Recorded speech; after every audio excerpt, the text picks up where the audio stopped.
two stories remain as unbeatens collide for the title. Could it get any more dramatic?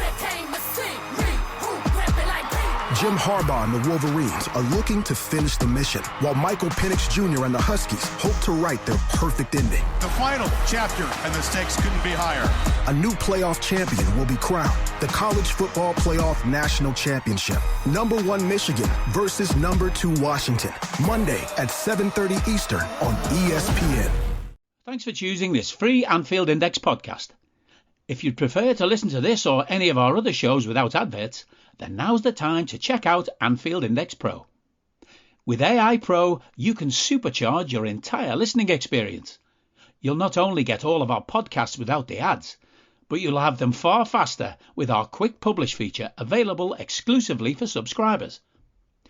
AI Pro also puts you in the heart of our sound studio, with an option to listen to many of our shows live and interact with the podcasters in real time as the shows are recording. Upgrading couldn't be easier. AI Pro is available on all popular podcast platforms, and we have our own apps for Apple and Android. Just head on over to AnfieldIndexPro.com and get started today. Hello and welcome to your post-match Raw here on Anfield Index Pro, podcasting to you from my field here in beautiful rural Ireland. I'm Trev Downey, and joining me to give their immediate reactions to Arsenal 0, Liverpool 2, the FA Cup third round from the Emirates are Harry, Sethi and Jim Boardman. Harry, for multiple reasons, you've probably got a grin a mile wide in your face right now.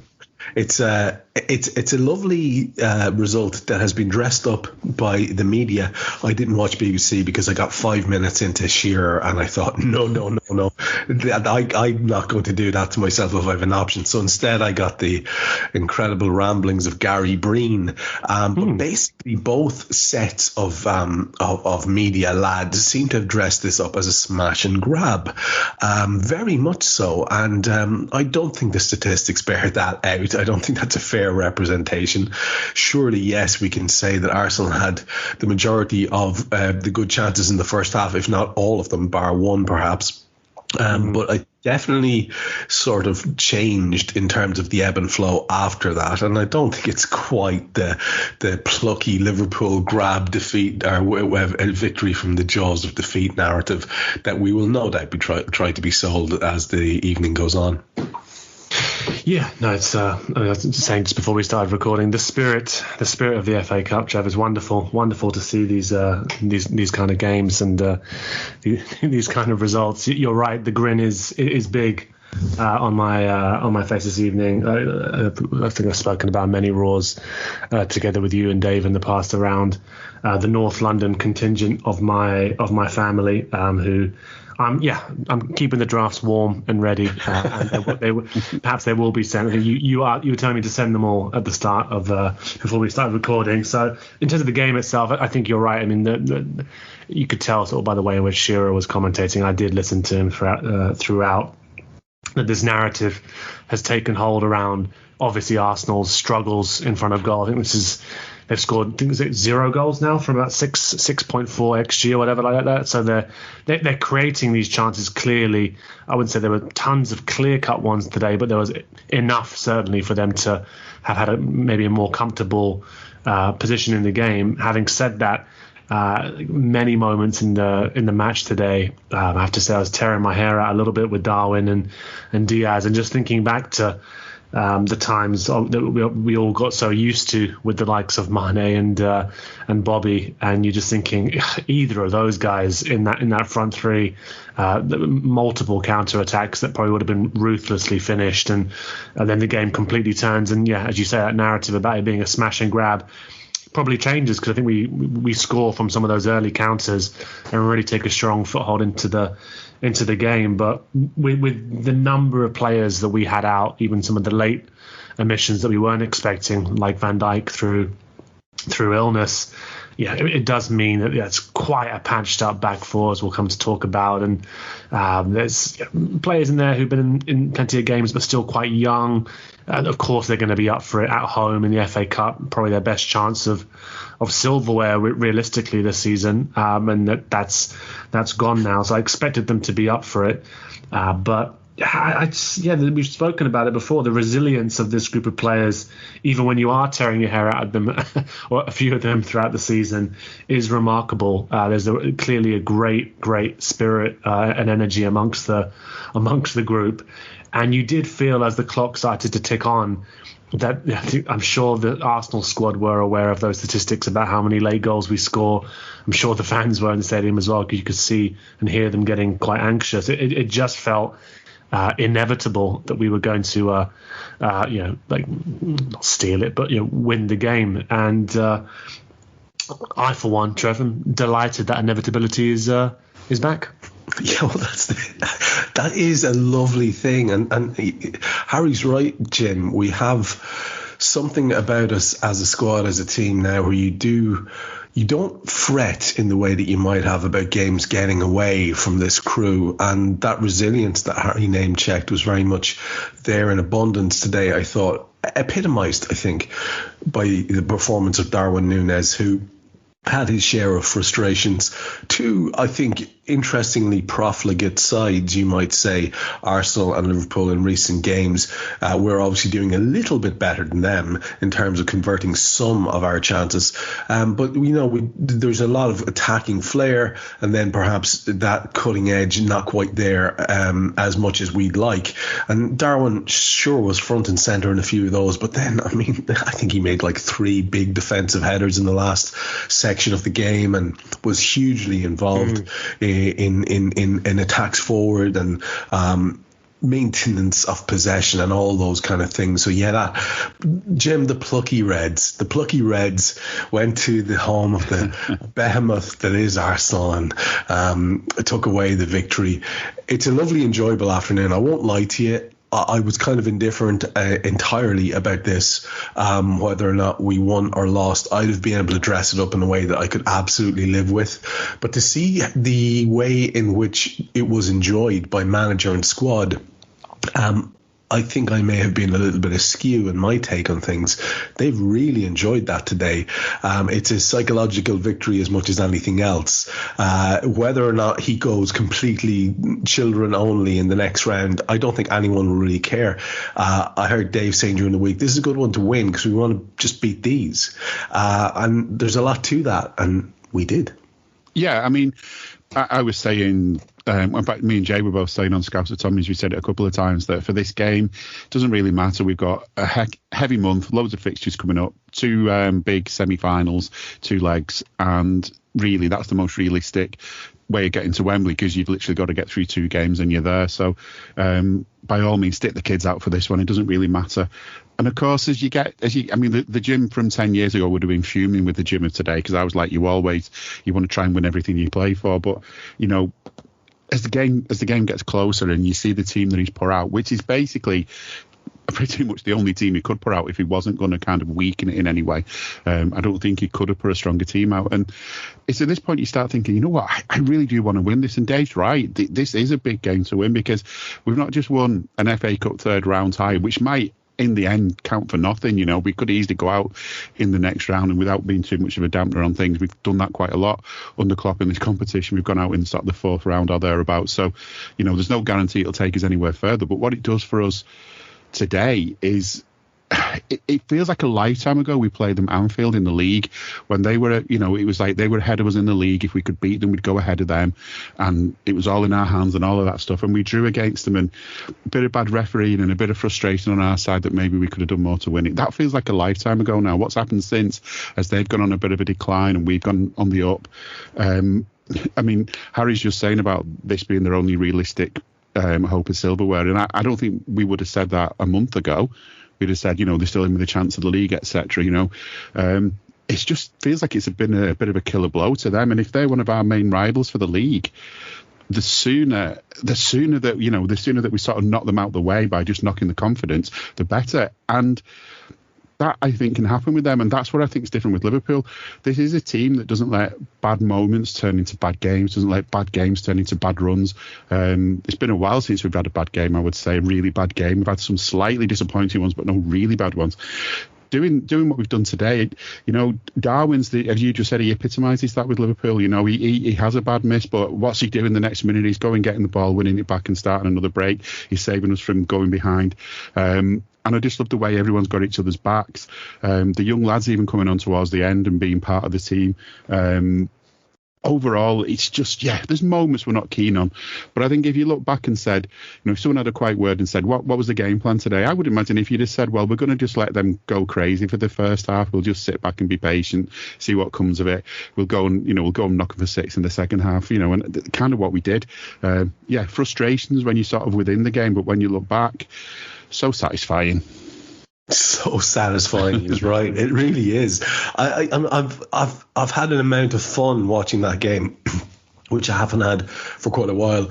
And, you know, to be fair, Jim, I think you've hit on something there as well. It's not just the FA Cup win, as we were saying. It's not just the fact. It is the fact that it's Arsenal, but they went strong. And in a minute, Harry, I'm going to talk to you about the Arsenal lineup, because I know you've done Rival Recon ahead of this, and you may have some insights for us. And Jim, maybe just before I go there with Harry, you and I might just look at the way Liverpool went. And your take was that we couldn't have gone much stronger, and I'd be inclined to agree, with perhaps the exception of our Portugueser. Yeah.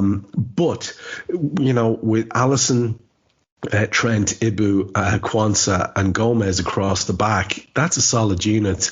McAllister, Jones and Gakpo, well, we don't ever want to see Cody as a midfielder, but I can see what the thoughts were here around that, and we're very, very, very under pressure for that particular position at the moment. So again, we're making and mending, and he decided to push Harvey into Mo's position, which is something a lot of us have been asking to see, or perhaps even on the other side. So we can't complain too much, and most of us are also very much of the opinion that Harvey mightn't be the Mae West when it comes to the defensive side of things. So okay, let's do this. Let's get Cody involved in midfield, and we go Elliott, Nunez and Diaz. And a lot of the time it was interesting that front three was quite fluid, and we saw Diaz operating through the middle by the end, and then, you know, obviously Darwin doing his usual bits from the left. But it was very much it wasn't quite as rigid as one might expect in terms of the positioning of those footballers. Now our bench, Jim, was very, very revealing, because there's only really Gravenberch and Jota that are first team squad members. Kelleher's there, and some people may have been surprised that Queevy didn't get the game. Clarke and Bradley came on to good effect, especially the latter, I thought. Neone was on there, Chambers, Gordon and McConnell, all good lads who we've seen on the fringes of the first team before. So whereas our team was strong to match up against Arsenal's strong lineup, we didn't really have too much go-to by way of we can change this late on if needs be on the bench. Now the two lads, our senior players who came on, did well. The young lads did well, but you see what I'm saying? That squad, that team, there were, you were right, very limited options for Jurgen.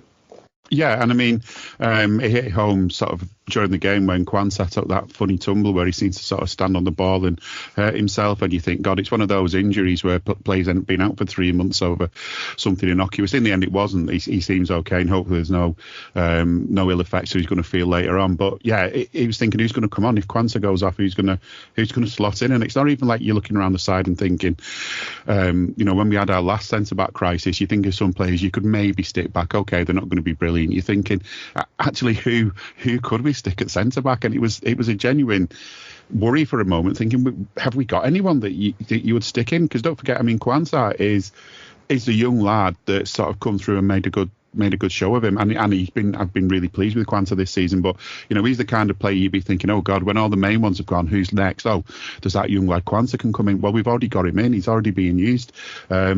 I think it's something we've got to look at in this window is doing that, unless we decide to bring the COVID centre backs back into things, which I can't see us doing, because I think if we would, we'd probably be looking at them involved in some way much sooner. But it's the strongest team he had. I think Jota was, again, it's that same old thing with the front players we've got. You put Jota in. A lot of people are saying that he's very effective when he comes on from the bench.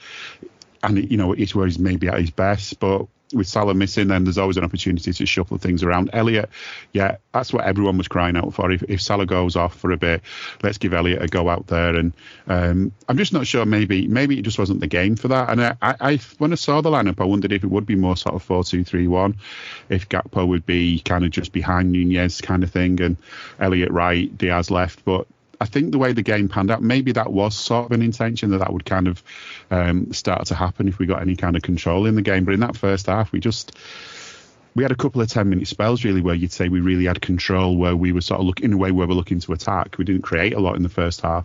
It was more about just letting them come at us, it felt.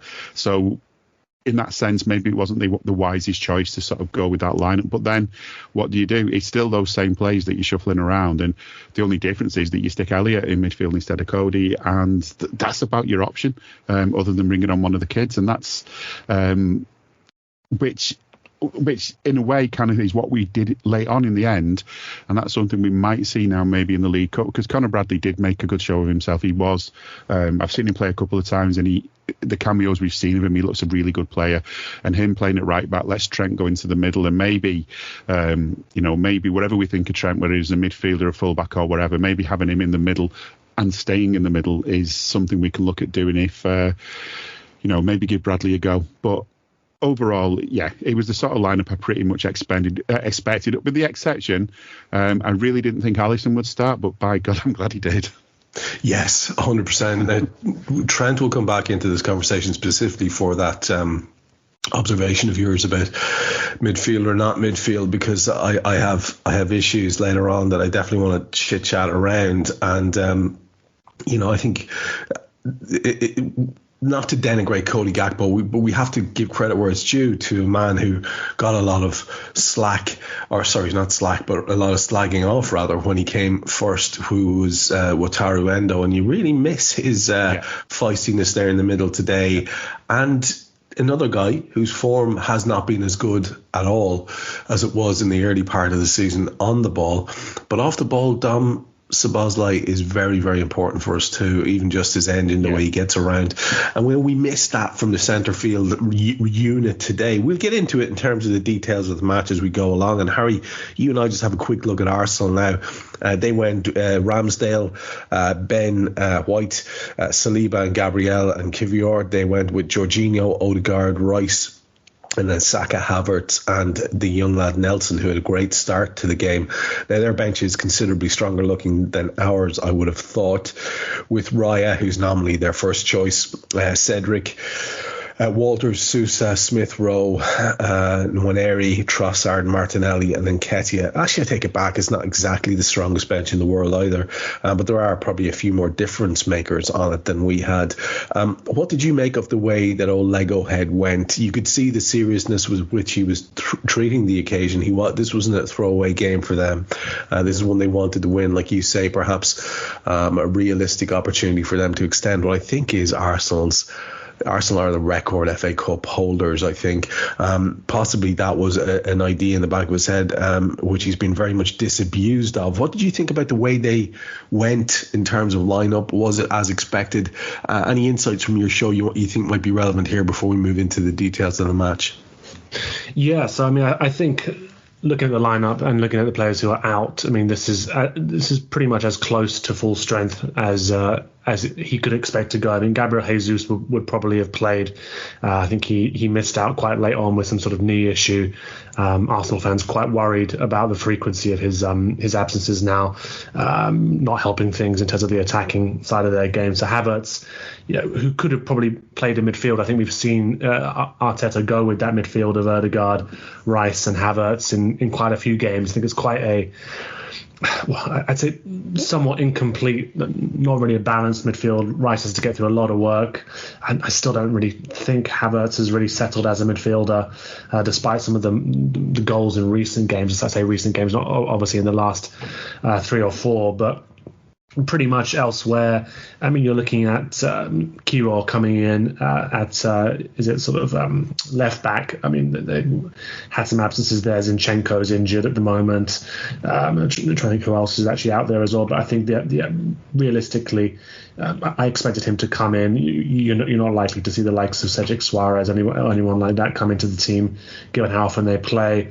And the other change, I suppose, from the usual sort of starting lineup is Ramsdale in for Raya. Ramsdale giving him the cups, I think, is sensible idea. I think given the way in which his confidence has been really hit hard by just being dropped effectively at the start of this season, makes sense to give him a game. And Reece Nelson coming in for Martinelli, who's typically been the first choice option for Arsenal this season.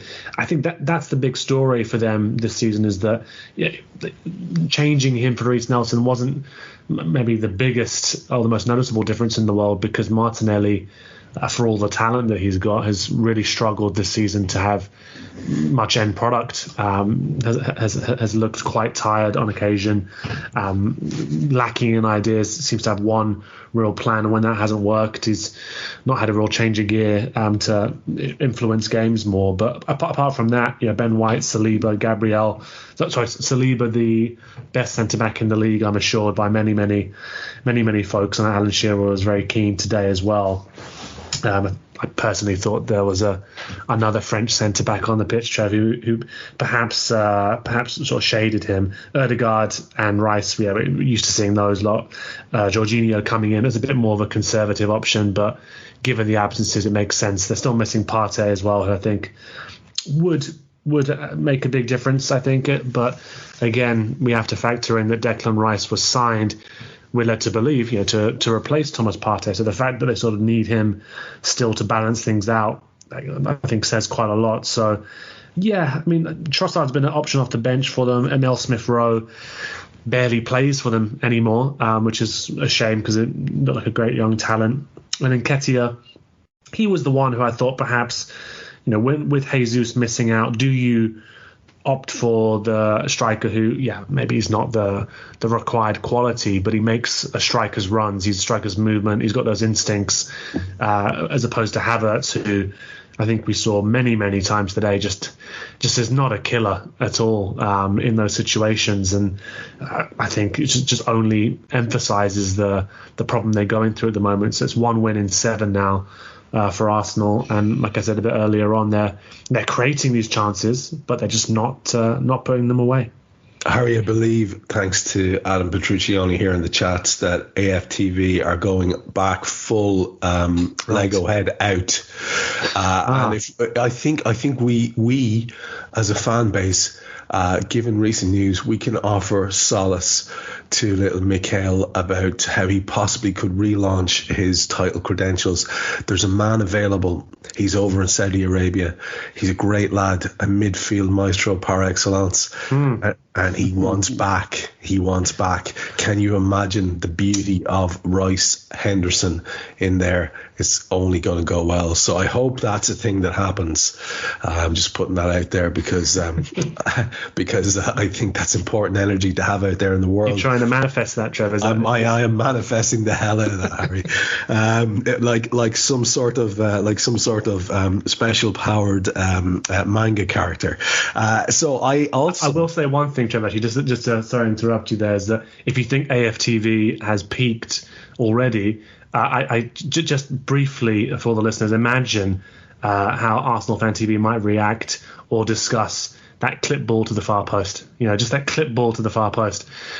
That would be another lovely chapter for that channel. It's a lovely thing to think about their reaction to that. I mean, I know I miss it, and I think it's a thing that we really need to see happen in the world. In terms of ref watch, one sentence: John Brooks. He wasn't awful, and we'll leave it at that because there's no point in talking too much about referees if you don't have to.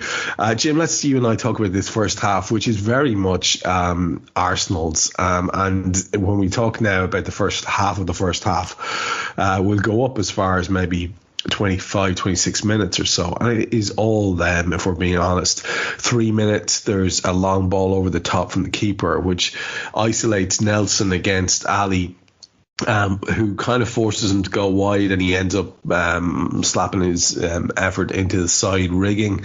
On 7, there's a throw-in that causes a bit of carnage, worryingly enough. Nelson pulls his shot again across the face of goal, and it leads to a corner from that. More carnage resulted in the Reds box. Now, we will pause here because lest we forget, I don't think we will, because it's in my notes 3 or 4 times, an absolute doff of the cap to the magisterial leadership of Ibou Konate, alongside the calm of Gerald Kwanzaa, who, yes, had a couple of misplaced passes, but apart from that, for a kid who has literally no minutes, as Harry pointed out earlier on, I thought the 2 lads did very well. What was an onslaught, to be fair.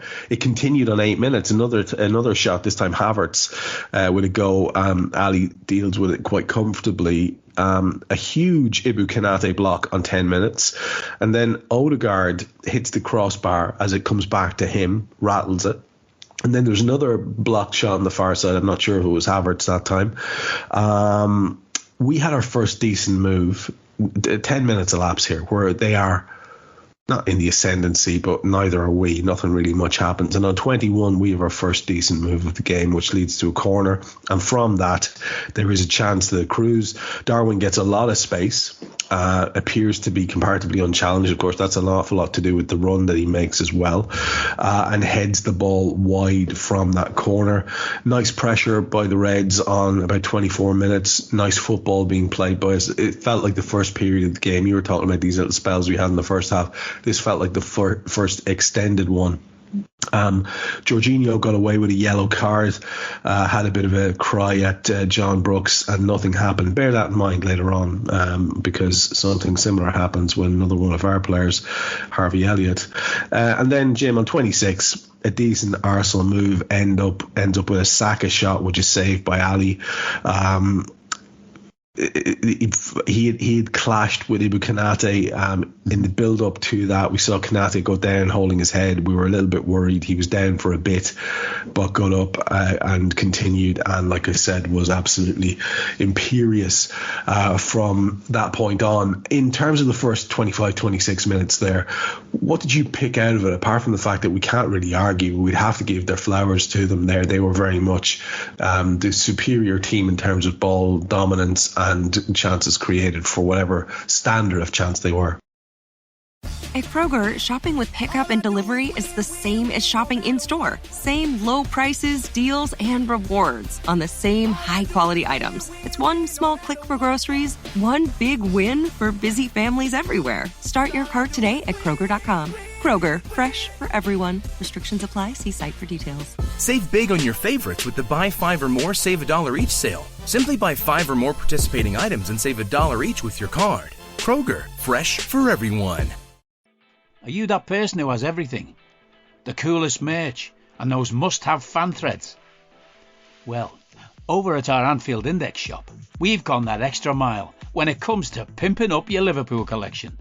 From our popular range of bespoke design t-shirts, sweaters, hoodies and hats, to our signature edition mugs, prints and coasters, all provided with fast worldwide shipping. We have something for every red. We also stock official LFC merchandise and are licensed with the Premier League and UEFA to sell official iron-on shirt badges and sleeve patches. As a listener to this podcast, you can get 10% off everything with coupon code AIPRO10. Just head over to AnfieldIndex.shop or find us on Etsy by searching for Anfield Index. Yeah, I mean they were definitely the team that was most up for it. I mean it was the home fans were up for them. It was pretty loud from them. I mean, they didn't know who they was playing for which position unless they recognised the haircut, or maybe that's why he had that so much fake tan on, because you could tell who he was, because there was no numbers. It looked like they had no numbers on, unless my TV brightness was too high. I get why they did the shirts; it's a good idea, but maybe just stick some actual visible numbers on next time. But the crowd were well up with them, and I think we got to about I sort of wrote down on 11 minutes that we need to silence the home crowd. I also put never takes much, but it was this first 10 minutes they had all the ball, they were creating sort of chances and half chances, and it's that kind of game where that's kind of what you do when you're a home supporters. You get on the referee's back, you try and persuade him to change his mind on decisions, you buoy your team, and they were doing that quite well. It was that thing we talk about at Anfield, who should go first on making the atmosphere, the players or the supporters. It doesn't matter. Once he's going, it's going, and that's what they were doing. But I think in the end, 7,000 fans of ours were there. We started to break through, and after about 16 minutes, I'd written down that the LFC fans were well louder, and I think this is what had happened. In that first 10 minutes, we'd taken a lot of pressure. I mean, I've written down about Gakpo losing possession because it really sort of disappointed me how easily he'd done it, and I thought, if this keeps happening, we're gonna struggle here. But they didn't capitalise, and this seemed to be the story of the game. A lot of pressure from them, and it would end with a weak shot that was no problem for Ali to save. A lot of pressure from them, and it would end up just some wasted bit of effort. And for all the stats you want, you can look at stats all day, and stats can be great, but when you're actually watching a match, I think guys actually entitled this conversation "Gutted lost 15-2," which is a bit of a dig about the stats, because the stats say one thing, but what you're watching in front of you says something else. It was a lot of pressure, and they were doing well, and we needed to sort of keep an eye on that. But they weren't capitalising on it, so that's not so much us. I'm not praising us for that as much as I'm sort of saying that that's a question mark for them. But I think as the game went on, and we will come to talk to it, that was more about what we were doing. We were making it difficult. The reason they were having these efforts that were easy for Ali to save is because the pressure we were putting them under. When they did get forward, we were limiting their options that they had to find another player, and it made a hell of a difference. Ibou was definitely fouled in the build-up to that effort, which, again, we don't want to talk about refs, and relatively speaking, my God, if refs were at the standard we expect them to be, we'd have been a bit annoyed with the ref today. But given what we've got used to, I'm not going to complain too much about that ref today. He did miss some things, I think. And I think there was also at one point where their fans were singing "Who's the Scouser in the Black," and I think there's a lot of cry wolf from them every time. They're crying all the time. It's our corner. It should be a free kick for us. It's handball, over and over and over again. And I think after a while, the ref's going to think, you're just saying that to everything. So you're not going to sway me, because you're not saving it for the moments where there is a bit of doubt. Just constant. But yeah, we just did our thing where we don't come out of the blocks ready to go. We just sat back, and I don't know if that was a plan though today. I really don't. I'm beginning to think it was. Make me easy to say in hindsight. Doesn't feel like it at the time.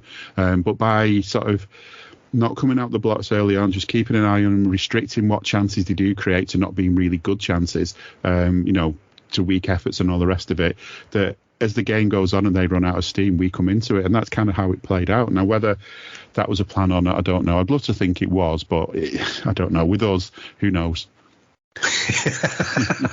Yeah, you know what? That's fair. That's absolutely fair.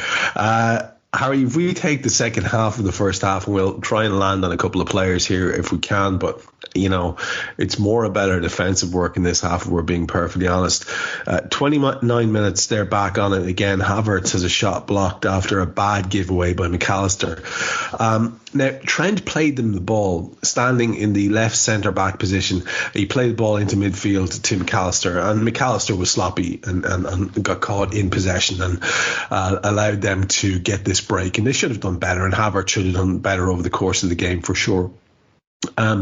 But again, we saw this wandering Trent thing in real full flow there today, and a couple of times in the second half where it becomes quite egregious because it influences how he's playing the game in a way that isn't just systemic or systematic or to do with the system or whatever the correct version of the word is in that context. And I want to get back to that. So maybe both of you might have a little bit of an opinion on that later on. Feel free to tell me I'm talking absolute bobbins, by the way, I often do. Curtis makes a complete tit of Ben White on 33 minutes, which was fantastic crack. Probably the highlight of the first half for me. No doubt it led to little Ben having to go off and have a 7-minute turbo tanning session at halftime just to level out a bit, because it was probably quite traumatic for him. I think he picked up a yellow card because of his reaction. At least he should have, in terms of pushing Trent over afterwards, or Curtis over afterwards. He's an odd chap. That the one example where nominative determinism doesn't work, Ben White. No, not at all. Ben oddly orange would be far more appropriate. Trent's free kick off the back of this is absolutely appalling. It's gives nobody a chance. It's over on the left hand side, curled inwards with his right foot, obviously, and miles over the bar. Nobody has an opportunity. Next effort is Declan Rice with a bit of a long range pot shot at Ali on 36 minutes, and then White, roused by the thought of his halftime tanning session, ends up with a very good dig, to be fair, which causes Ali to tip it over. It's on the end of a break for them, and he just comes bombing onto it. Again, our man more than equal to whatever they can throw at us at this point. It goes out for a corner, and from that, Havertz has an opportunity, which is not the same in terms of the way the ball came in and the header executed, but is the same in terms of the amount of time he perhaps had as Darwin, and he heads wide narrowly when he should really get that ball at least on target. Kwanzaa goes over with a hurt angle on 39 minutes. And on 43, Ali has to get down to save yet another Havertz effort after yet another giveaway of possession by us. This time it was Jarell Kwanzaa, possibly his only mistake of the afternoon. On 44, we saw a great Trent effort whamming off the bar after a nice bit of fluid football by the Reds. 2 minutes added. Cody sets up a little attempt on 47 minutes because his tackle is not a good one and gives them a free in where, you know, we're under pressure. And I mention this specifically, Harry, because this is the story of the first half for me. The way and the character with which the Reds' defence and indeed the midfield working as hard as they could work, maybe not all gifted defensive specialists, and the way that our forwards tracked back. The way we defended as a unit and remained, to use a word you used back in your introduction, resilient to all that Arsenal could throw at us. Yes, their finishing could have been better, but yes, we put them in a position where they were snatching at things, or they didn't have clear shots at goal, or there was just enough done defensively to put them under pressure, to take the sting out of a shot, whatever it happened to be. And that for me is the big story of the first half. And so again, if we're going to give flowers where they're due, I think our defensive unit really did stand tall there. I mean, all they can do is repel the invaders. They did that. Yeah, absolutely. And I think in the past we've seen Liverpool sides, you know, like feel hard done by for themselves, right? In games where you can say, well, things are going against us here, or this player's missing all of a sudden. There have been worse sides than this where sort of you can tell it's all a hard luck attitude. But with these guys, I have to say, I thought you could see the way in which they were celebrating every sort of piece of defending. Konate trying to be a leader in this side, which is not something he's always had to do. Kwanzaa, very composed. It's one of the things that stood out the most about him since he's come into the side, and I thought today as well, in real difficult circumstances where Arsenal were pressing very high. If they had a striker or a forward that was in form, I do think they would have taken one of those chances that we've talked about in the first half, even though actually as we go over them again, there's not many there that you look at as huge clear-cut chances. Maybe that really early one for Reece Nelson, a more comfortable forward, just slots that. But yeah, I felt as though the longer it went on and the more chances that were missed, something that's happened to Liverpool sides in the past, as happened to most fans at most clubs, I suppose. You could feel it happening for Arsenal, that with every chance that was missed, they were much more ready to think of it as it's going to be one of those days. You know, given the run that they've been on, the anxiety in that crowd that we know doesn't take much to sort of stoke that anxiety.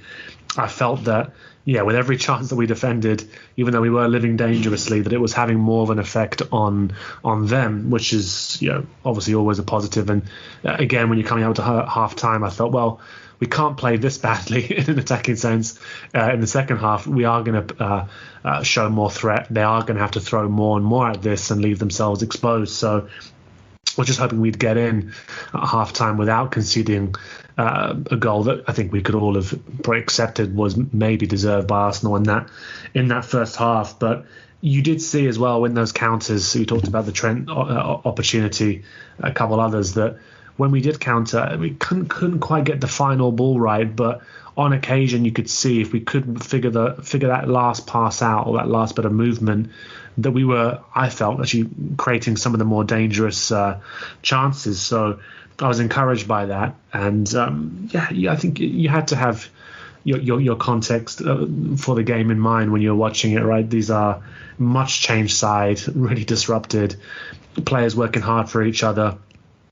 Just on the Trent point that you mentioned, I did find myself watching that game, and there's so much to admire about what Trent did technically in that game, and he's just absurdly talented from that perspective. Yes, some of the set pieces weren't up to his usual quality, but some of the touches on the ball, some of the control, some of the vision in the passes, and some of the passes that he did when defending, that not only did they just relieve pressure, but they did set us up to either gain some ground or to perhaps build a dangerous counter. So I thought he was good.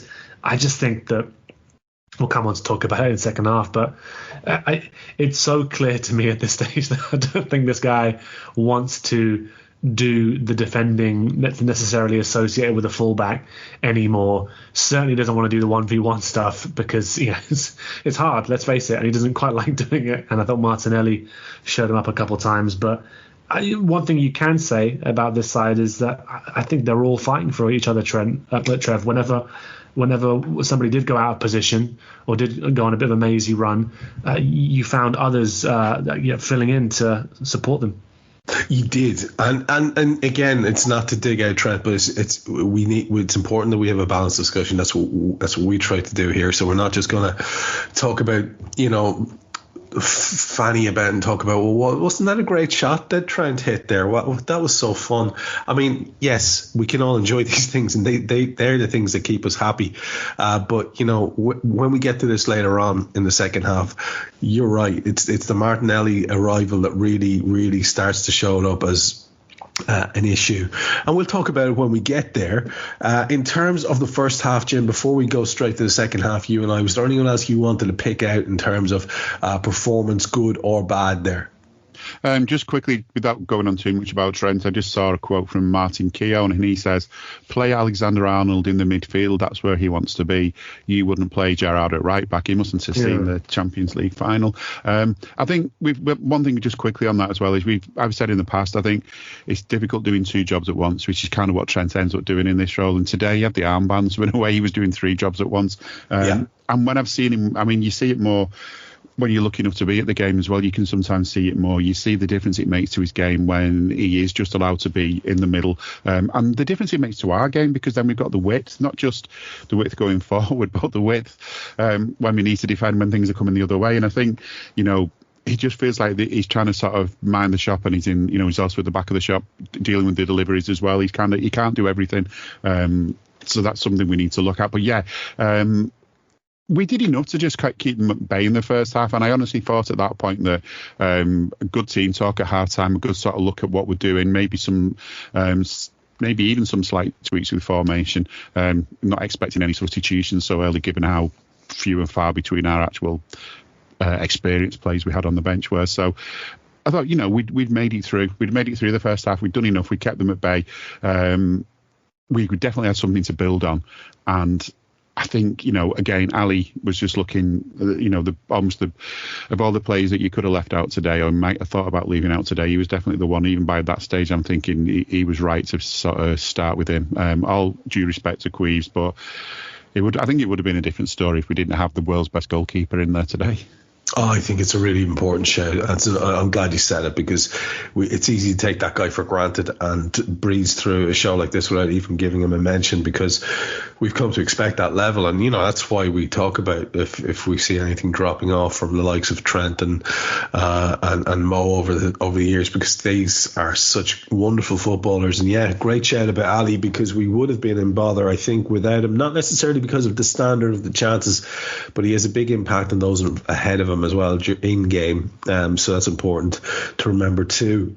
If we look at the start of the first half, Jim, maybe at least up as far as sort of their set of substitutions, let's try that, because it's it's the least sort of eventful part of the game, and yet it's an interesting part of the game because I think we saw Liverpool start to maybe assert a little bit more authority, certainly more than they did in the first half.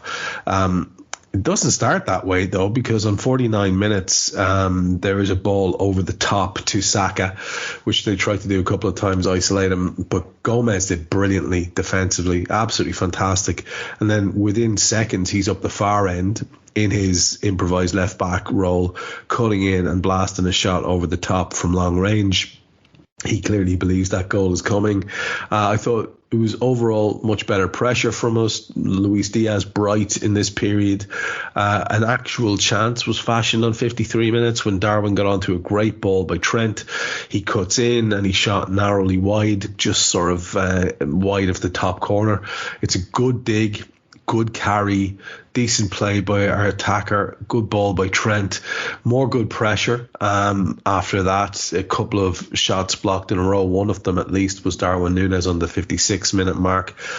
Now, the Saliba thing I'd like to get to at some point. I've no interest in digging out Saliba. He's clearly a very good footballer, but you do understand when you see someone who's being overrated by comparison with, and it's just absolute silly talk to have him in conversations with Virgil van Dijk, or if we're being perfectly honest, at the far end today, Ibou Konate was far superior. Saliba had a few issues and got away with a couple, and especially in the second half, he did not like being up against Jota. That was interesting to note. So, fair play. Obviously, clearly a wonderful player and clearly developing still as well. But the idea that he's already the finished article is as daft as saying Saka is. The comparisons are as daft as those between Saka and Mo Salah. It makes no sense. Just bide your time, lads. Be happy you have a wonderfully talented young up-and-comer. They don't already have to be the best in the world when they're clearly not. It doesn't do anyone any favours, I don't think, because that media loop, as we know, Jim, just keeps going round and round. And we'll take another couple of minutes of this, you and I together. 57. Saka does have a shot. This time it's over the top after a free down the side. Really opened us up. It was too easy. It was just a ball slipped down the side of our defence into this gaping chasm, and Havertz dinks the ball into the mixer, and they somehow failed to convert. Someone tries to knee it, someone pulls away from a header. I think it was Gabriel, because there's a shout, and whoever's coming onto it just sort of knees it ineffectually, and we get away with one there because we were absolutely opened up on that particular little movement.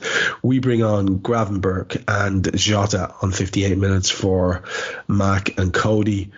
And on the hour mark, we needed Ali to do well again. This time it was a deflected cross, which spilled to Saka, and his effort was very poor. But Ali's intervention on that deflected cross, very, very important. And they bring on Martinelli for Nelson, and the game does have a little bit of a change. Not necessarily all positive for them after that. So just for that first chunk of the first half, Jim, anything in particular you'd like to pick out in terms of what you saw maybe change for us? Yeah, I mean, I said we didn't have the personnel on the bench to change things much for the second half, but what we did was we changed the personnel on the pitch. That seeing Diaz on the right, that was so effective. That made such a difference. And Nunez on the left. I mean, again, there's probably games where he's better centrally, better on the left. Today was certainly that second half. He was better on the left. It made such a difference. And I mean, Gakpo, really, I suppose, he was just playing out until he knew he was going to be going off. We knew Jota was going to be coming on at some point, but that just made such a difference, I felt. And Elliott playing, a little bit deeper. We sort of say, where's Elliott's best place? I think when we're in attack mode, then being a midfielder is not a bad place for him to be, because it's his first thought is attack, isn't it? He's very much an attack-minded player, and he does that well. And it just made that bit of a difference, and it's surprising what can happen in a halftime team talk. I don't know whether what was said to them at halftime. Probably, as we're thinking, it was probably, aren't we hard done to? Aren't we having a bad time? Can't believe our luck is so poor, and you start buying into that. Whereas we were probably like, you survived, you did well, you kept them at bay. You did have some bad moments, but you worked together. You kept their chances down to being mediocre ones, and it made a difference. again, though, yeah, I mean, that the thing that stands out to me, the parts that stand out for me in this, I mean, that with Gomez, he was just keeping Saka at bay, running all the way through, keeping him at bay to the point where Ali could gather it. And then minutes later, Gomez, he's got to score soon, hasn't he? And I think he's got the most chance of it playing on that left-hand side. I think sooner or later he's going to get one. And then we can stop hearing commentators telling us that he's not scored one yet, because we do hear that quite a bit. And there was that little spell around 51, 52 minutes where we just had... we were sort of on the break more than anything, but we were constantly looking dangerous. We were just sort of fluffing our lines a little bit. I mean, Darwin's effort was just wide, I thought. But, again, it was wide, and Alan Shearer, who never did anything wrong, was probably criticising him because he usually does. As this sort of half went on, or this part of the half went on, though, it felt like... it was us sort of taking control of the game now. We hadn't had control of the game that often, and when we had control, it had been more of a sort of, slowing things down, quieting the crowd, that kind of thing, more than us actually going for a win. At this point, though, this second half, when we had control, we were definitely looking for that win. It turned into quite a tasty game, I would say, as this half went on. It was good to see Matt playing as well. That he's only come back from injury. I'm glad he got the hour today. He needs it, and we keep saying we're not sure that's the role for him, but he did well today. And there was one point in the game today. I think it was Saka. He might have had a coming together with. I'm not sure. One of their players went down really, really soft, fall over. And the look from McAllister, if you're pathetic, there's just a look on his face as he looks at the Arsenal player. It was good to see. But yeah. That free kick, that was one of those moments. So Odegaard, he hadn't been effectual. We heard early on in the game on our commentary over here how good they are at set pieces. They had a lot of set pieces today, and I don't remember any that were really that good, but this one was. In the sense that they just spotted we weren't ready for that. It must have been something they talked about beforehand on the training ground. They must have known it was something they could maybe have a go at, and we were just caught napping. And on another day, I don't think... Well, I'm sure Saka will be disappointed that he blasted over. Although, one of the replays I saw, and they only showed it briefly, I'm not sure if he was offside, so maybe it wouldn't have counted. The changes, I think, came at the right time. Bring Jota on, super sub as you can be, you can make a difference. And Gravenberch, he's been a player that's sort of flattered to deceive this season. He's not been as good as we hoped he would be, but we're all holding out good hope for him. He's only a young lad and all the rest of it. And I think, to be fair to him today, he had a couple of bad moments, but so did most of our players, and I think he was much improved today. It worked well for him. I thought he's got to take his chance today if he gets on. I'm not sure he took it with both hands as much as I would have liked, but he did certainly get a good hold of his chance at least. Hello, I'm here to annoy you. I'm here to annoy you into listening to more of me and more of others on EPL Index. We don't just have the Anfield Index stuff. We've got EPL Index as well, which covers the entirety of the Premier League. And we have 3 podcasts and a whole bunch of really good writing on EPLindex.com. The podcasts are my own two-footed podcast, which is every day at 4 p.m, Monday through Friday, covering the whole league. We have A Tad Predictable, hosted by Tadiwa. You know Tadiwa, he does Anfield Index. He presents A Tad Predictable before every Premier League match week. And then Kevin De Vries and his crew on the EPL Roundtable, they're every week after the Premier League match week. So make sure you listen to everything we're doing on EPL Index and follow us there on Twitter at EPL Index. Thank you. Bye-bye. Well, I'm going to give you a chance to come in at the end, and you and I'll talk about the last little chunk of the game before I go to Harry's wrap-up thoughts, and we'll finish with you. Just that's the long-term plan. But it's interesting you mentioned Gravenberch, because Harry, he's going to come into play in this wee section of the game. He's obviously just been introduced as a sub where we are at the moment, and I must be the only guy who's been on the planet 5 decades and not seen the classic movie where I couldn't make up the detail. I wasn't sure of the detail. I was trying to come up with some analogy of whether Gravenberch was the Tin Man or the Cowardly Lion, right? Because I've never seen that film. And I was coming up with some sort of, already disparaging derogatory comments in my head, because I've seen this guy wimp out of tackles and wander into crowded areas where it looks like he's hiding, and I was really getting disillusioned with him, not because I don't think he's good enough, not because I don't want him to be, but I was like, lad, make your talent work for us, please, we need it. And I thought, like Jim said, I thought he did reasonably well today in his showing, and we'll talk about that as it goes on. And after Martinelli came on for them, we had a little bit of a break, 63 minutes. It was a very poor Harvey Elliott right-footed shot on the end of a decent move, and there's a feeling starting to come that we're actually playing our football now, that we have shown that we can play through them and worry them and open them up, and there's a nervousness obviously going to come into them as well because of their profligacy. Are we going to go and take our chances? Saliba picks up a yellow almost immediately because Jota has him rattled straight away. 65 minutes, he's got that yellow. Jota's only been on the park a few minutes. I don't think that's a coincidence at all. We saw a great tackle in an advanced area by Jarrell Quansah on 65 minutes, because we would have been really stretched on the break. We had a lot of our defenders up the field because that's what we do. We do commit. And then fantastic work by Ibou Konate after Martinelli had done Trent for the first time, and then again for a second time. And it's the second time that I'm going to pause here, because this is the example par excellence of this thing that we're talking about. So Martinelli does Trent the first time, and you go, okay, he's skinned him. Martinelli's very good at that. So what Ibou does his job and covers Trent, fantastic. He's going to do it again within seconds, because this time Trent is even further in field. He's jogging about, and he really half-arses the challenge because he's apparently, in inverted commas, injured. And then he's running around again in a few seconds, and he's grand. So he was doing that thing that professional footballers do. He's not actually hurt. He's like, surely that was worth a free kick or whatever it happens to be. I just can't accept that lack of full-throated commitment to the defensive effort. And I think that's what makes people, whether the guy is actually crocked there and I'm being too hard on him or not, regardless, maybe I'm completely in the wrong here, but from a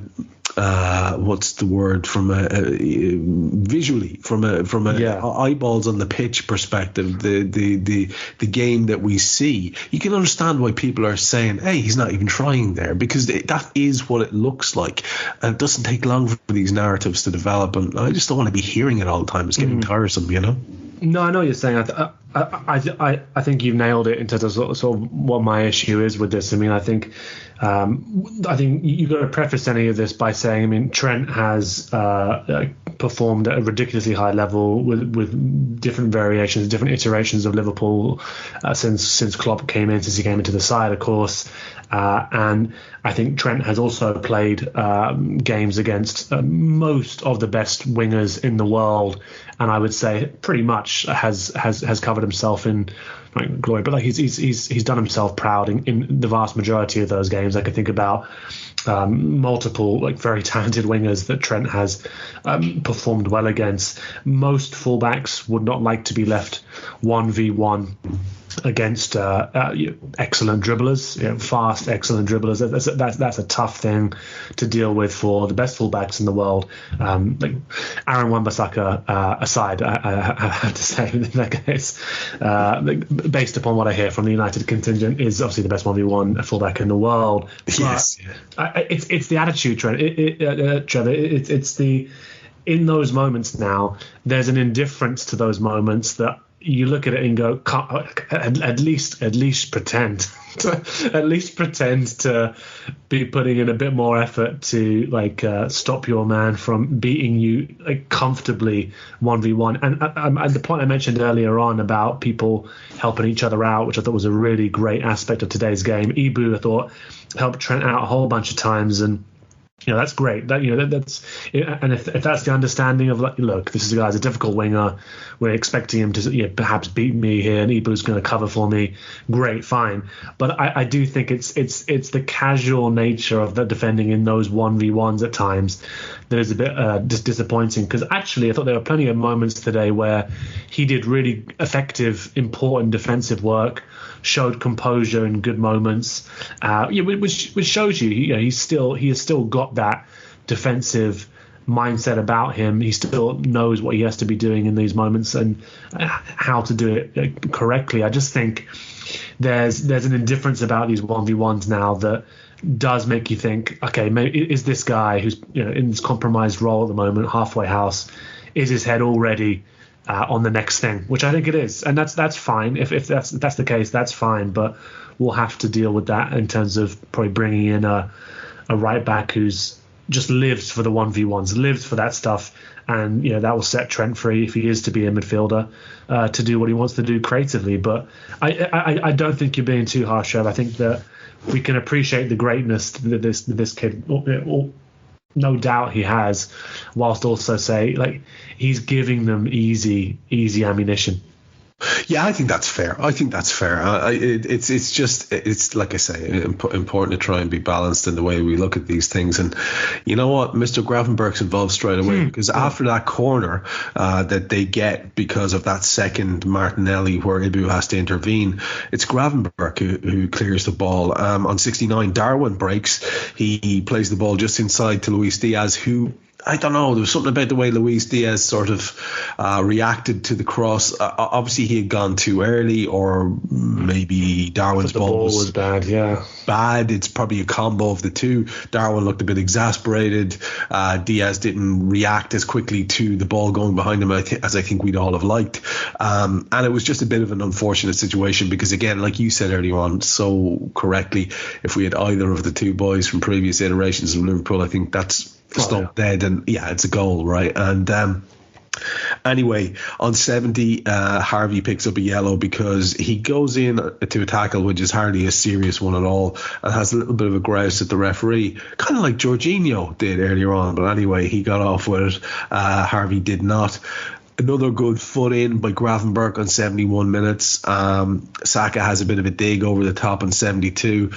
This time it was a ball out from Gravenberch, and Harvey Elliott was breaking, and he wasn't keeping his eye on where the ball was going. He was keeping his eye on where he was going, and Gravenberch's ball got intercepted. We changed it up another little bit. On 74 minutes, bringing on Bradley and Clarke for Curtis and Harvey. And I think it's interesting. At this point, an awful lot of people might have said, oh, is Kloppo saying, well, it doesn't really matter now? What are we supposed to take from these substitutions? And fair play to these two kids. They put their hands right up. They got straight into it. Real bravery in terms of wanting to get on the ball from the start of their time on the pitch. And on 76 minutes, there was a great carry by Jota, who was really, making his presence felt. He played the ball to Luis Diaz, and Diaz's left-footed snapshot back across the face of goal was tipped away for a corner. More chances from that, Harry. Then Jota headed against the bar. It dropped to Darwin right in the mixer, and Darwin tries to curl it to the top corner, but he's got no angle for that, and it goes kind of disappointingly well off target. Gravenberch does very well to do some hold-up play on 79 minutes, which leads to a free in, and lo and behold, Harry, and this is where we'll pause it. We go one up. It is our man. It is great delivery, which is why we love Trent Alexander-Arnold. And the God bless poor Kiwior. The finish is sublime. We'll take that all day and twice on Sundays. It was lovely to go one up then, and it did feel a bit like, oh, they're broken now at this point, because we had been knocking on the door. We had said, no, we're not taking this, and pushed back. And even with the introduction of the kiddos into the team, here we are, a goal up. A lovely, lovely moment.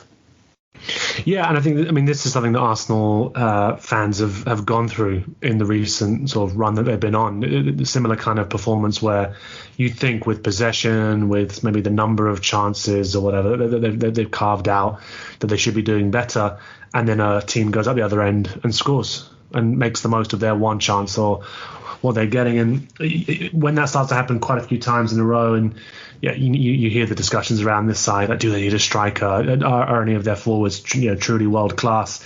You start to become self-fulfilling prophecy. I thought you could see the heads really go down there a little bit. I'm sure they were trying to avoid that, resist it, but it's very difficult to do it. People cheekily saying that Arsenal finally got one in their own net, finally got one in the net rather, but it was their own one. And it's I do enjoy Diaz celebrating. Always enjoy Liverpool players celebrating like they've scored a goal when it's a clear own goal. Maybe he was just running to Trent to celebrate. Maybe that's what it was about. That's what the South Americans, they tend to celebrate everything. And I thought it was a gut punch for them, really, really tough. And you just thought, well, even if they have got something about them now and they come out and they throw everything at us, they're going to become even more vulnerable to the counter. And just a bit earlier on, you mentioned some of those subs. I think it's worth mentioning just Bobby Clarke and Bradley. I thought played really well, and I thought Bobby Clarke in particular stood out. Conor Bradley in particular, stood out for me in terms of he's had some difficult cameos when he has had a chance this season, but I thought today was really quite assured. He's dealing with that difficult customer in Martinelli that we've spoken about. Could easily have floundered in that sort of atmosphere, that sort of pressure scenario, and I thought he did really, really well. And beyond just clearing it, beyond just defending, showed that there's a bit more culture to his game. And Jota, I thought that the introduction that we saw from him, exactly what we expect from him, right? Just a lack of if the other forwards were indecisive, a bit too tentative for our liking, Jota's anything but, right? It's very much get the ball, drive.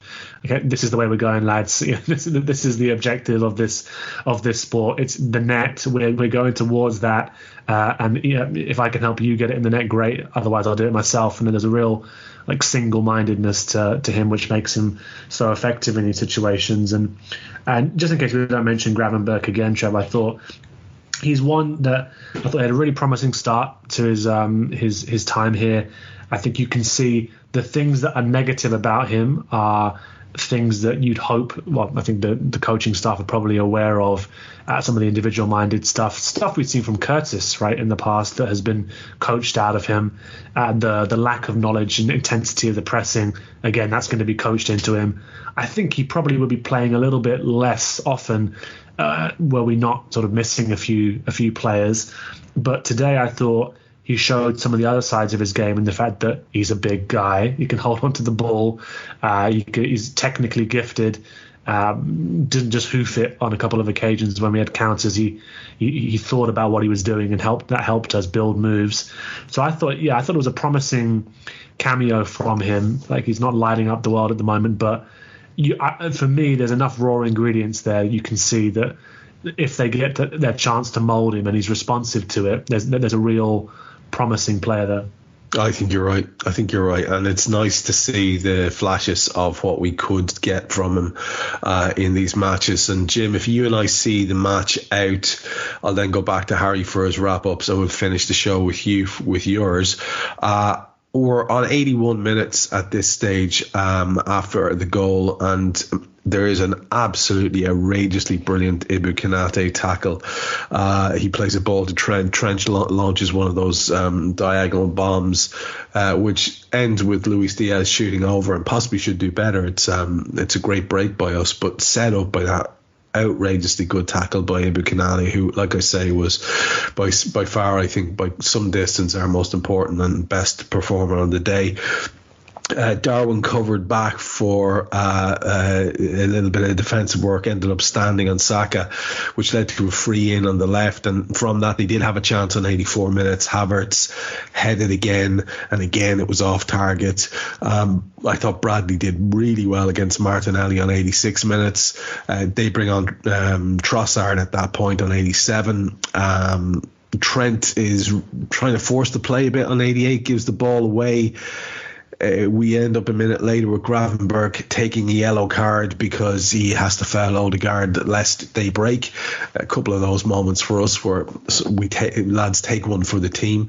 There's a chance from that free, where Gravenberch had fouled Odegaard, and Darwin is the one who gets a defensive header there. Now, it's a huge defensive header as it happens, but it seems to almost brush the post or hit the post on the way out, so it's just enough. Within seconds of that, though, he is off that corner, making a brilliant defensive header. And this is what we were talking about earlier on with this kid. 4 minutes were added on. You would think nothing's going to happen. A lot happens. We break. Diaz nearly gets in on 90. 91, Clarke takes one for the team, picks up a yellow. 92, a fantastic defensive header by Bradley, which leads to a corner. Ali takes it two-handed, which is always demoralising for any team. And within another couple of seconds, we've got Bradley running down the wing on the right-hand side. Brilliant cross in on 93. Trent takes his yellow on 93 to stop a break, and another massive Darwin defensive header on 93 minutes as well. I mean, there's a lot of action getting crammed in here by a lot of the players that we've mentioned from minute one, and these two new arrivals are getting really stuck in. Great, as Harry says, to see Bradley have one of these really upbeat performances for him, and I thought Clarke looked very composed when he was in possession as well. And of course, Jim, we end with a tremendous bit of crack where we have the best moment of the match in terms of aesthetics and all the rest of it. A lovely flowing move. It ends with a Luis Diaz blam into the top corner. Gravenberch had been involved. He played the ball to Darwin. Darwin plays it on to Jota, who carries for a bit, squares it to Diaz, takes a touch and blasts it right up into the postage stamp. And it's just... I don't know, Jim, it's not really icing on the cake as much as an extra kick to an opponent who's floundering below you, trying to grasp onto this little rope ladder that's hanging out of the helicopter, and we can't take two lads on this rope ladder. It's only one of us can survive, and we just kicked him right off. And it just felt as if there was a little bit of a dismissal of Arsenal in that I really enjoyed, I'll be honest. Yeah, I mean, it just capped off such an improved second half. As I said early on, I do wonder if the game plan was to kind of go easy first half and then take it to them second. And we did. I mean, that is going to knock their confidence so much. I've seen quotes somewhere from... Lego Head, trying to think what your nickname was for him. And he's saying, well, the performance was there, the amount of chances too. We just have to win the game. We lost it. We're not capitalising. When you're better than the best team in Europe and you generate that amount of chances, I've not seen a team do it against them like we have done it. So he's calling us the best team in Europe and saying that they are better than the best team in Europe. So he's kind of praising us and bigging us up, because then it doesn't make them look as bad, does it? So he's already kind of writing his responses to Arsenal Fan TV, which is a shame. And I think that's a lot of down to the way we did finish them off. That must have been heart-wrenching for them. I've written down in those last few moments, I think I got to the point where I was almost writing down how many seconds were left in my notes rather than, what minute we were in. And sort of in the 92nd minute, I'm writing heart in mouth moments, because they've got this corner and Ali just gathers, as you said, two-handed. And then the clock's ticking down. There was a lovely bit just after we'd scored, and Ali's just taking forever with the goal kick. Where they do that, where they change their mind, it's going to be a short one this way, a short one that. Oh no, I'll take it long. I mean, it happens to us, and I hate it, but every so often, it's just good to do it to other teams, just to waste a bit of time. And that sort of thing I was thinking, well, this is what we're going to do now. And there were spells in this little bit where we were sitting back more, we were sort of letting them come at us, but there was like, I don't think you'd ever see a Liverpool side where you see, a bank of five and a bank of four kind of thing, two lines like you see some teams that play against us. But we were back, we were defending, but then we were ready on the break, and I thought, come on, maybe it's time just to take this one into the corner. And I thought that a couple of times, especially when we lost the ball. But it just isn't in the DNA of this side, I don't think. I mean, sitting back, when I say sitting back is just sitting back waiting to pounce and you can break. That's what this Liverpool side is. And it was no surprise, really, that at the end that Diaz, at least went for the effort. The surprise, if anything, was, given what we said today about the amount of times we see chances go begging, was that he put it away. And I would say he's not had the best football of his Liverpool time since he had the issue with his dad, which is fair enough. It would knock anyone for 6. Maybe his dad's gone back home now that Christmas is out of the way. Maybe he's not getting that coaching from the sidelines from his dad anymore, that, you see so many kids get put off by the dad telling them how to do stuff. And was listening to the coaches that are paid to coach him, but it just put a good sort of top hat, if you like, on the way he'd played the second half and the way we'd played the second half. It feels interesting. I'd like to see him play on that side more often, just to see, it's just a change from what he's used to. And again, he's that kind of player like Nunez. He's not just thinking about scoring goals, wandering around nonchalantly waiting for a chance to come his way. He's looking to go and get the ball back in our half, go and save the ball from us unstopped chances. And I think, the one on the Darwin, that one where he headed it wide past our goal, if ever there was a time where Darwin headed wide, that was the one. It did look a bit close to the goal. I'd like to think he knew exactly where it was, but I'm not too sure, because I think the times we've seen Darwin just miss and maybe not realising where the goal is, maybe losing his bearings a little bit, that could have easily gone the other way. But he says everything about that player. He just wants to win.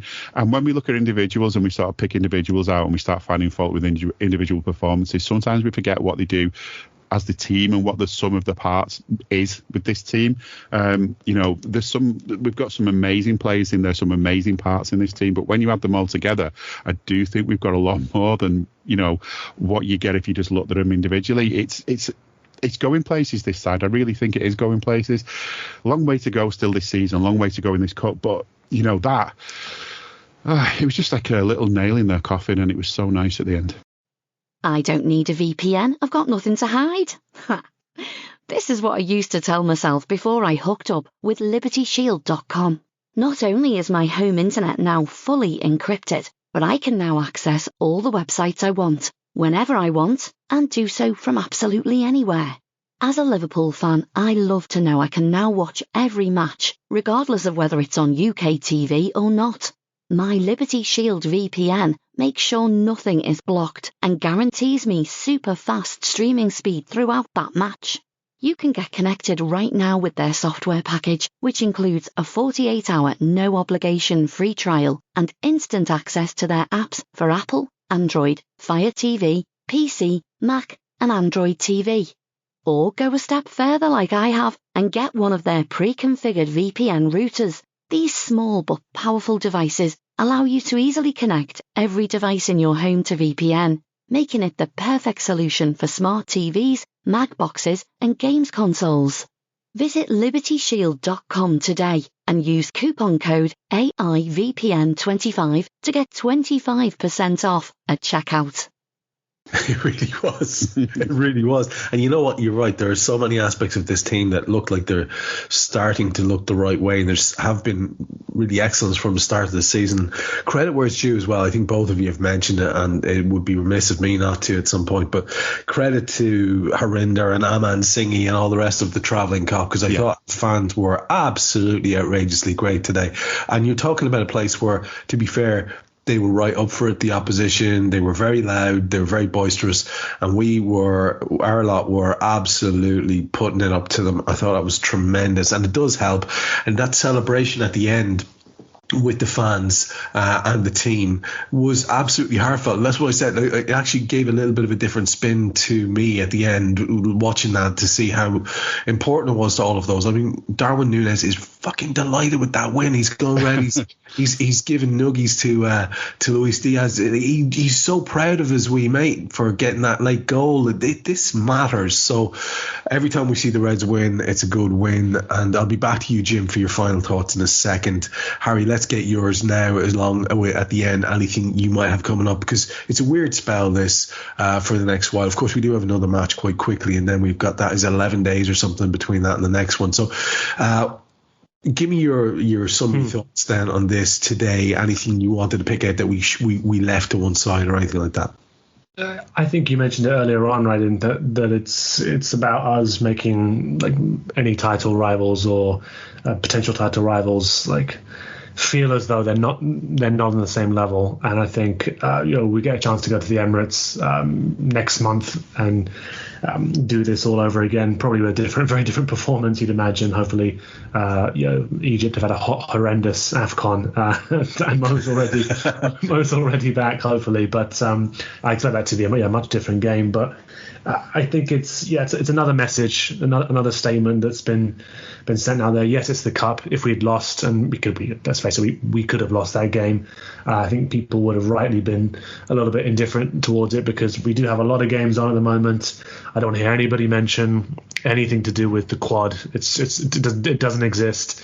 Ignore it, boys. It's not a thing until all the trophies are in the cabinet. If it genuinely did happen in some universe, please start mentioning the quad. And I hope if Klopp does get any questions about it, he says, no, we're not going to do it. We're going to lose in one competition.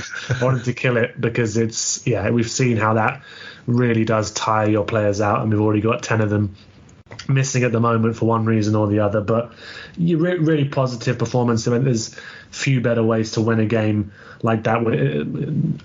Last minute, sort of like in the dying seconds, lashing it into the top corner after, I think Jim mentioned, right, Diaz and Darwin, frustrating games. Like I said, I've avoided doing it, but I did feel like comparing them to the players they're trying to replace in this match, just because you felt like, if those guys were there, this would be finished. And in terms of sort of some of the profligacy we've seen from both of them. But there's that spirit, and there's a real fight, there's a sort of fighter's mentality about this team. Even we know Mo's got it, but even Endo, right, who's headed off for the Asian Cup, he's shown that even with that, as long as you've got that, you can find a way into this team. And there's a great spirit about them. So delighted with the win, and the way in which it came about in the end, and no injuries is a wonderful thing. When Kwanzaa went down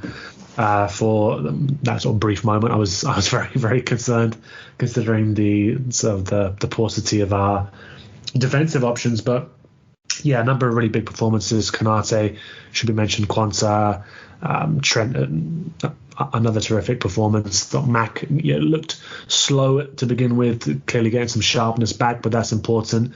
And Diaz ending up with a goal, that's great in this period where we're going to need him to perform as well. So just some final things from me that I thought were fun was that I think Klopp's had that press conference after the game, and there's a great quote about Van Dijk being ruled out due to illness, and he said it's difficult for Virgil to look shit, but he did so. We sent him on, which is I think one of the most honest bits of commentary you'll get from Klopp, is that I can imagine it's very difficult for that man to look a bit ruffled. So he must be really in the midst of man flu. So hopefully he's able to recover from that. And then other than that, I just think it's just worth highlighting that, as Jim was pointing out, Arteta's comments there, the best team in Europe, he said, that his side outplayed this evening largely. So very excited to see what the best team in Europe might be able to achieve this season. And also from me, there'll be another rival recon. You say it's a weird period, but ahead of that Bournemouth game on the 21st of Jan, actually. So there'll be another pod ahead of that one, and that's going to be an intriguing game, I think, given the improvements they've shown this season under their manager. So stay tuned for that one, Trev. Absolutely, and you stay tuned for anything that's coming out from Harry. As he said, there will be a rival recon for Bournemouth. Fulham don't warrant one, but Harry will be back for the second leg of the semi-final on Raw, and again on the Chelsea game with Dave and I think it's going to be Guy, because yours truly is actually going to be at that game on the 31st of January. Jim, to get your final thoughts as well as your final plugs too, that's the word Harry just used there. I think you used it in your build-up. It was the first thing I said on Twitter afterwards. It was fun. It was an enjoyable win.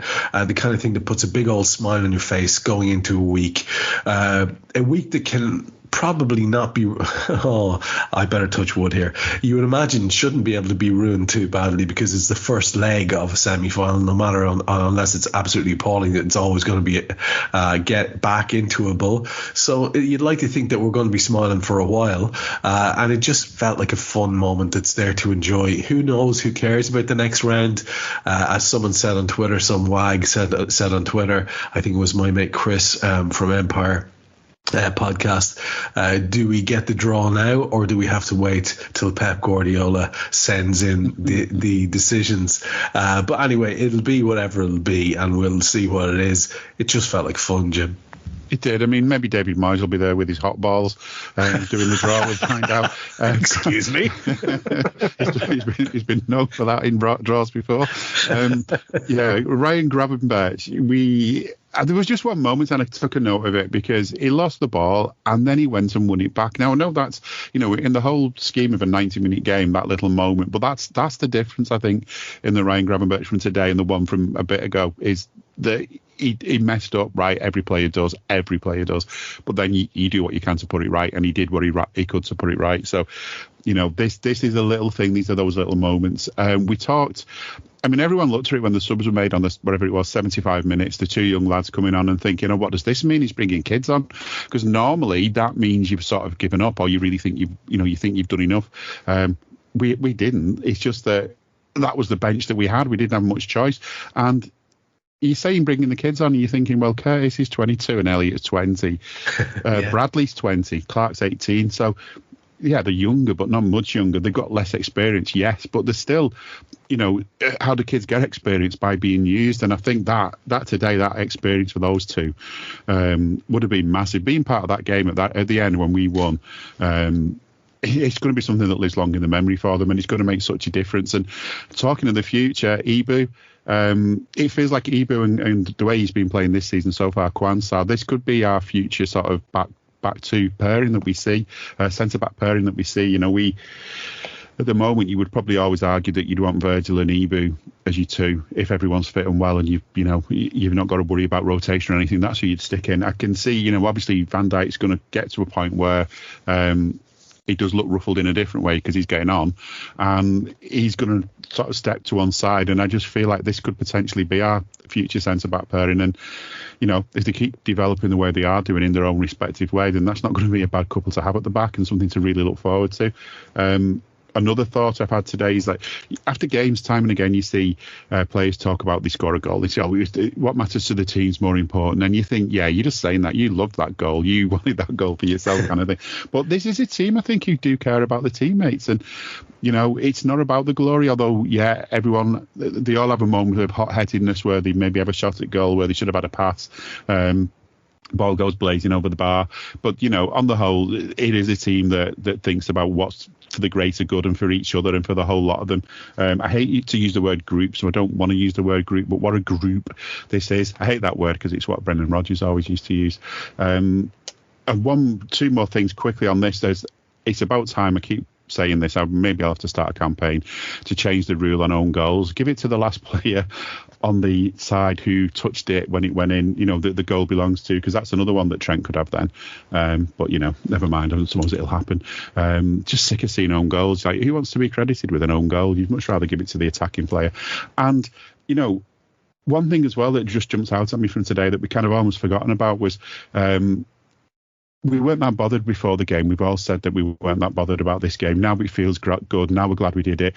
The next round's in the future, but maybe what in some ways is most important for us right now is there's no replay.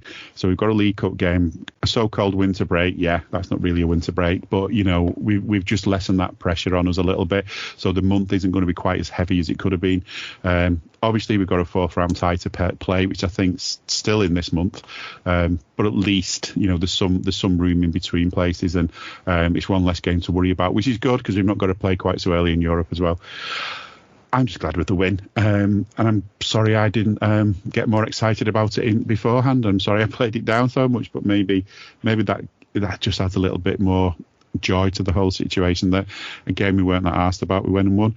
As far as I'm concerned, there's a Scouts of Tommy's available now where we talk about the Newcastle game, the day after the Newcastle game. That was pretty mad. And we'll try and get something done this week, probably after the Fulham game. And I'm hoping, because it is only the first half of that tie, that whatever happens, we'll still be in a good mood. Yeah, I think that's likely, and you'll be in a good mood afterwards anyway, because if you're listening to Raw, you'll have Guy alongside Dave and Jim for that first leg of the League Cup semi-final before I'm back in with you for the Bournemouth game alongside Dave and Carl. And obviously, because it's a weird period of time there with a big gap between fixtures, some 10 or 11 days, there'll be all sorts of quirky content coming your way from the channel. So do keep an eye out for those. I know I'm involved in at least 2 or 3 of those, less than normal programming stuff to keep you entertained in this period. Anyway, whatever way you want to look at it, the Reds are in the hat for the next round of the FA Cup. A very, very heartening win over a strong Arsenal team on the day. You gotta love that. You heard Jim Boardman, you heard Harry Sethi. Guy Drinkle's been producing away in the background and helping us out. I'm Trev Downey. We'll talk to you soon. We hope you enjoyed listening to this Anfield Index show. Please be sure to subscribe to our channel so future podcasts find their way to your device automatically.